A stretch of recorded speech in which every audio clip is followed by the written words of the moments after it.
Good morning.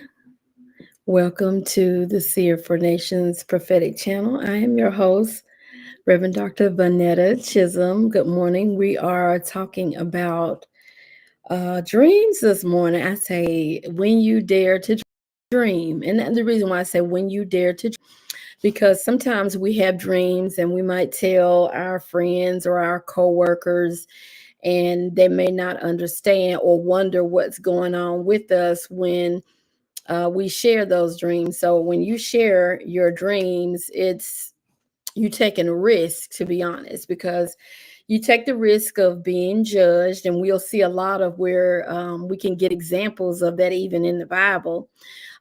So when I say you dare to dream, it's a lot that comes with dreams, but we're going to start off with thank you so much for participating in viewing this live on Facebook as well as on YouTube. I don't know why I'm so nervous this morning, but there's a lot of material to cover with dreams, so there may be a part two to this. So I am one that dreams a lot. I am one that is called on to interpret dreams as well. So before you get your panties in the water, that is not psychic. That is a gift from God. There are people in the Bible that had those same gifts. If you look up and find the story of Joseph, he was gifted with interpreting dreams and a dreamer. So that many of you are probably dreamers as well. Otherwise, you wouldn't have tuned in to this live teaching today, and I really appreciate that. And thank you so much for your support. Whether you like, share, subscribe, or sow seed, I thank you, thank you, thank you. But so what we're doing today, we're going to talk about dreams. We're going to talk about visions. We're going to get to some point in that. So that's why I said it might be a part two, because I love doing an extensive study on things. And feel free to use the chat if you have any questions. See if I can't get to the chat to see your questions if you have any. So for first things first, I like to give a general definition, because maybe there are some people who are not Bible scholars, and that's okay, because you eat a little bit off at a time, and then your hunger or passion grows to want to study more, and that's fine, because everybody goes at their own pace. And I know I'm not where I think I should be, but I'm there. It's enough. So good morning to everybody. So, first things first, we're going to start off with the definition of what a dream is. And then we're just going to start breaking down bit by bit. Um, I think it's a blessing to be able to dream. I think it is a gift to be able to interpret dreams or anything of the like. God made us fearfully and wonderfully made. So no, you're not weird. You're not weird for watching this, and there's no coincidence that you stumbled upon my channel this morning. So the definition of a dream is a series of thoughts, images, and sensations that are occurring while a person is sleeping. So you're in a state where you're not aware of the present. You're in a resting state. You're at peace. So sometimes when everything slows down, that's when your brain is most active, believe it or not. You think your brain is active when you're doing your,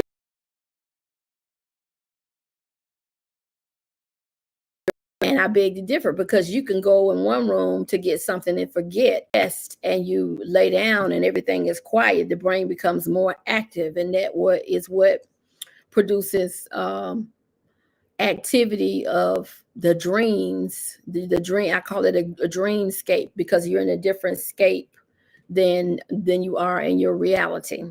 So something could be going on outside, or some people can sleep completely through a rainstorm because they're not even aware of the present state. They're aware, they're in their dreamscape. So it's a series of thoughts, images, and sensation occurring in a person's mind while they're sleeping. So exactly what is a thought? A thought while you're sleeping is an opinion that suddenly occurred in your mind while you were sleeping. Then you have your images. The images are representation of the external form of a person or a living thing or whatever your mind is putting together with this dream. The image is a representation. Now, when people ask me about dreams or to interpret a dream, I don't advise them to go get a dream book because things change over time. Things have different meaning. And I would rather for you to get the current, the right meaning from God. So he's Ancient of Days. He knows everything. He knows what's going to be in the future or what this word is going to mean in the next 20 years before you do, or what this symbol is going to stand for. So getting a dream book, you're only putting your interpretation in the box. I don't recommend it. You know, I know we used to have all these old sayings that, well, grandma said, if you dream about such and such, this is what this means. And that carries on generation to generation. It may be true sometimes, but not all the time. It may have something to do with current message for right now. It may have something symbolic to something totally different than what grandma and great grandma said. So you should be very dependent on God being the one to tell you what it means, the Holy Spirit telling you what he's trying to tell you, because it could mean something absolutely totally different. So then the other thing to the dream outside of thought and image is a sensation, a physical feeling or perception in a result of something happening to you or that you come in contact with your body. So you can have a dream and you can feel emotions in a dream. You can feel touch in a dream. You can feel emotions like fear, happiness, the whole gamut, just like you are when you're awake. So there are three components to what makes a dream an experience: is what you think, the opinion, and your thought when you're either watching somebody else in a dream. You could be dreaming about somebody else. You're not even in the dream, but it's like you're watching. There are different views in a dream. You can be the main person in a dream and watching yourself. You could be watching someone else do something, say something in a dream. So I think God is a genius isn't even the word. So you could be able to watch yourself on television and then watch somebody else on television all at the same time in your dreamscape. So the mind is something that is amazing that he created. So thought, image, and sensation. So I want to get to what a dreamer is, or who are dreamers. So dreamers are one who receive a message, or they can have a conviction about something. A premonition is what some people, the words use, a premonition, or they have a prophecy, they have a vision about something, and sometimes it can come to pass the same day, weeks, months, or even years or decades later, but it still holds truth. Now, to tell you, God is a dreamer. Everything that you see existing was a dream with God. He dreamed all of this. So you say, how's that? So when I tell you in the beginning, when I told you in the beginning that dreams are a series of thoughts, images, and sensations. So he had a series of thoughts, the images of how he wanted things to look, and the sensation that manifested his representation into the external of what we see, into the form of creation. So he imagined, or you can say he dreamed. He dreamed everything that you see existing now, down to the bare atoms and neutron and proton. If you want to get scientific about it, every crust and crumb of everything that exists, he dreamed about it. Our God is an awesome God.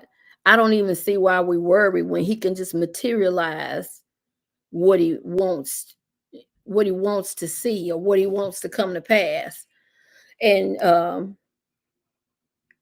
just to, just to sit there and think about that. And the Bible say he never sleeps or slumber, but he can dream while awake. We do it too, but we call it a form of daydreaming. So in the Bible, there are more than, I would say there are probably about 14 noted dreamers in the Bible that dreamed something. And most of these people were influential people. And I can think of some influential people that have dreamed. Martin Luther King said, I had a dream. And most of the time, dreamers are people who are trailblazers, they're leaders, they are influential figures, they are persons that are people of impact, or that God is calling to impact. So you may sit here and feel like, I'm not significant. I don't have a big name. God doesn't care anything about that. He can send you what he wants you to do, or warn you, or tell you what's about to happen, or show you a better view of something that's going on, or a different view to remove your perception out of the way. It's a scripture that I'm trying to find that says how God, when you go to sleep, God closes your ears, and in the night season, he opens your ears to instruction and seals them by morning, or something like that. I'll get it in just a second, but it's amazing that you can have a problem today, go to bed tonight, and wake up with the solution. Now, you didn't do anything to get the solution, but you laid down, you went to sleep, worried, upset, not knowing what direction to take, or confused. You went to bed this way, and you can wake up with God's answer through a dream, through other communication. And I almost understand why he does it in this fashion, because when you're sleeping, you don't have anybody else's outside influence to contaminate what he's trying to tell you, or what he's trying to get to you. So I encourage people to, when you do have a dream, exclude what you saw on TV or what you've been watching on TV. Sometimes you might want to give social media and TV a break if you're really, really trying to hear from God and to receive what God is saying to you through where inventions and creations come from. They come from God, handed down to the person to carry out the mission, whatever it is, whether it's leading people, whether it's creating something to help people. That's what dreams or dreamers, how they impact other people's lives. So don't say that you don't have any significance, because God sometimes can give us a dream and then we'll run from it and say that's not what we want to do. And then he's trying to tell you that's where the blessing is. This is the way that I'm trying to show you to go.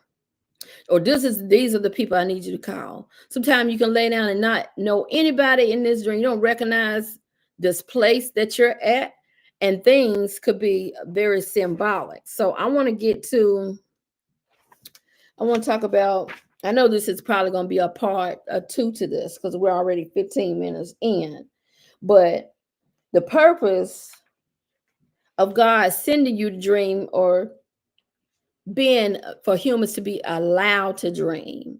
I don't know about dogs, cats. I'm not talking about dogs, cats. I'm talking about us, the ones he created in his image and in his likeness, us. So, thoughts and images during sleep. The purpose is, I think we got about 5 separate purposes for dreams, and we have biblical examples if you want to find those.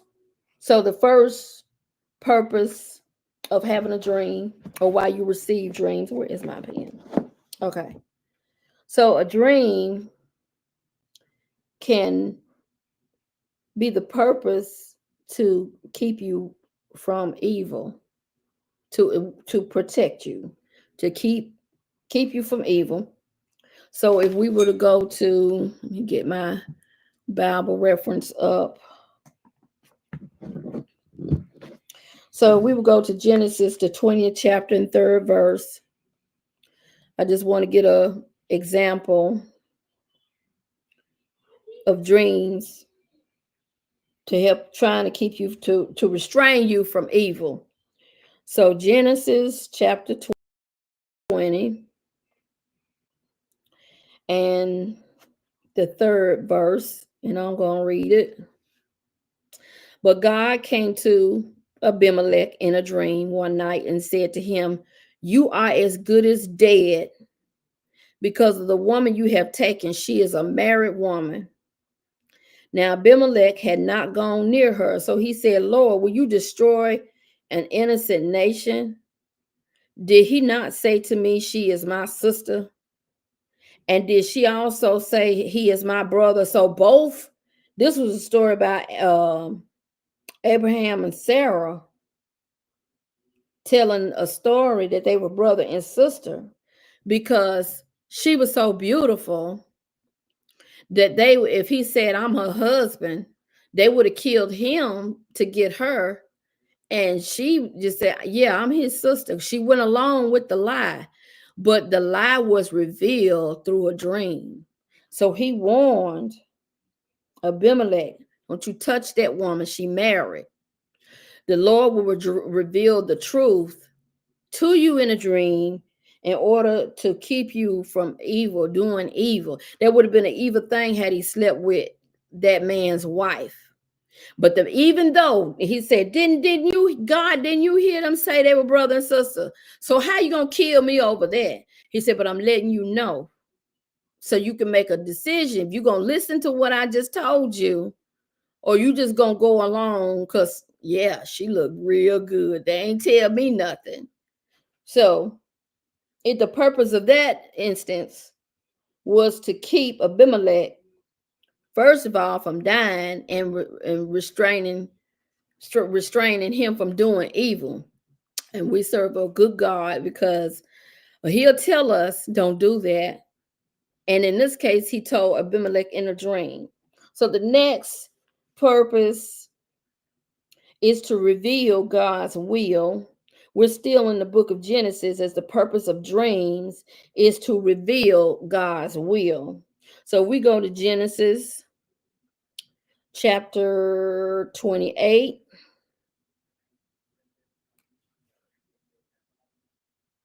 And I'm going to start at the 11th verse. Let me see, 11. That's a good little piece. 11 to 22 is a good little piece. I'm going to see if I can't get to it. So it says, when he reached a certain place, he stopped for the night because the sun had set.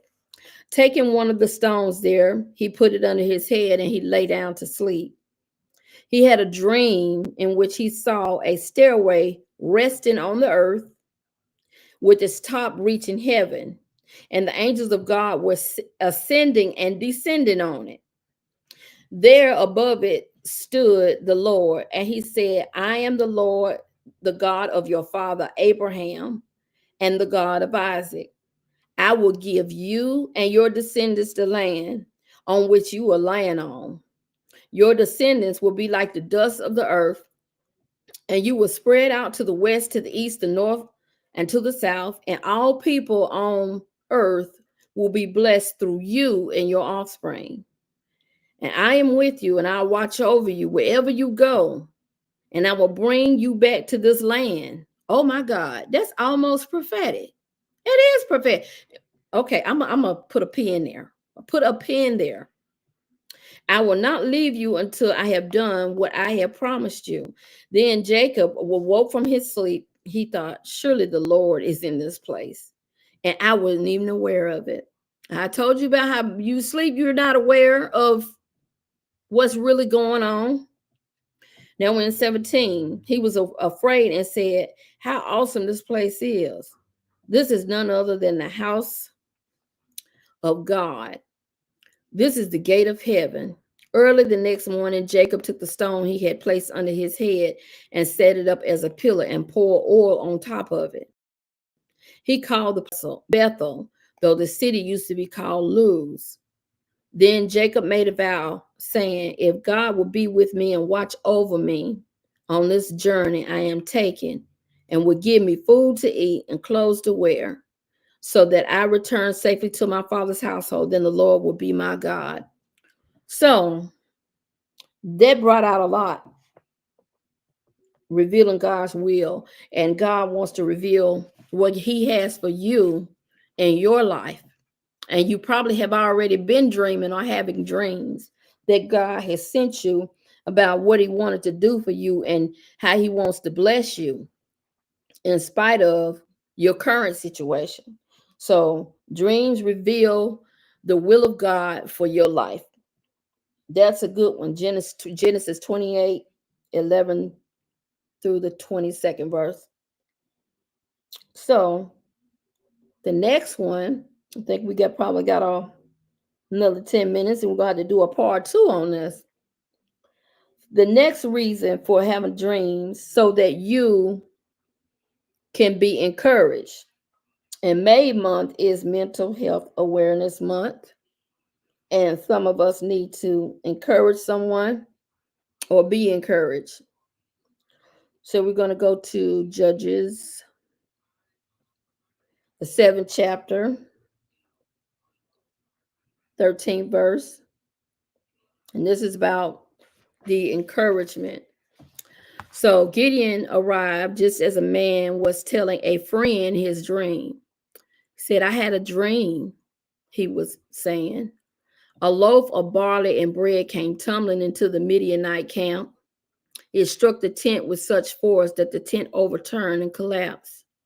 His friend responded, "This can be nothing other than the sword of Gideon's son of Joash, the Israelite.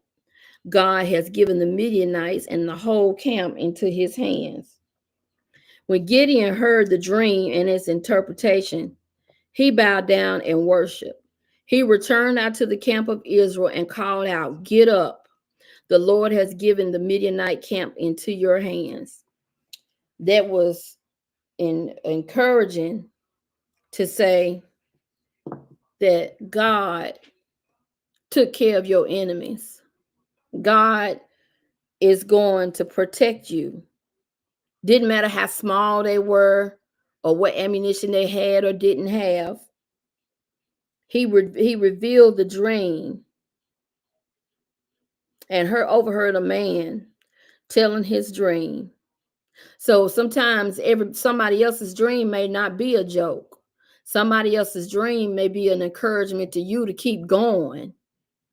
Somebody's dream may be to keep you from evil. There's so many other things that we're going to talk about the purposes of having a dream.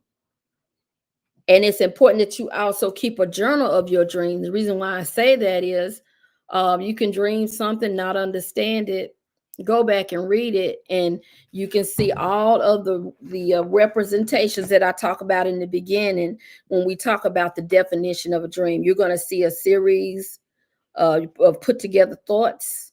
When you keep a journal, you can remember the images, what you felt. How did the dream make you feel? Because subconsciously is the truth of something, the foundation or the root of something. And then when we wake up, we cover it up with so much stuff, or we have so many blockers to our senses on how we're supposed to feel, how we know we feel. And we may go day to day and like, oh, that doesn't bother me. I'm good. I'm fine. That's on the outside. That's external. But when you go down and go to sleep, your mind may be expressing the truth of what you really feel. You may have a dream and you wake up and you feel sad, or that you are crying or whatever, and you're like, okay, I don't know why I feel like that. Because you really do feel like that, because you're not allowing yourself to grieve. You're not talking to someone to get it out. You're not comforted. You're could be miserable. So it could be a number of reasons why you have a different sensation when you sleep versus when you're awake. So that's the crust of what we're talking about. The crust of what we're talking about when we're talking about dreams and how we feel. And sometimes you can wake up from a dream and you can marks as if actually did go somewhere or do something or have something happen to them. You know, your mind is powerful. We're living in between different worlds, two different worlds. We got the spirit. You got the spirit on the inside of you. You got the Holy Spirit. You got your soul, which is spirit, spirit of the mind. Because if the mind goes, then you're not there. You know, your personality, or how you're known as being you, that is the spirit. That's your spirit. And once that leaves, you're considered you're no more. You're dead. You're not yourself. You know, you're just not yourself unless that spirit is there. The soul living in the body. And then you got another realm that keeps you in this present realm. And when you leave this present realm or you go to sleep, you in between both of them. You're in between both of them because your body stays in one place. We'll get to talking about different terms and understanding, because we understand that Peter in the Bible had a trance. So there's a such thing as being in a trance. There's such thing as daydreaming, having a vision. So we're gonna pick all of that apart. So I appreciate everyone who participated and came out to listen to part one. So part two maybe next Saturday, but just keep your eyes open on that. And let's see, I think we got a little bit of probably got a little bit of time left. It'll be almost 30 minutes that we've been talking about everything that we need to talk about, but that's cool. That's cool. That's good. So with that being said, I will see you all later.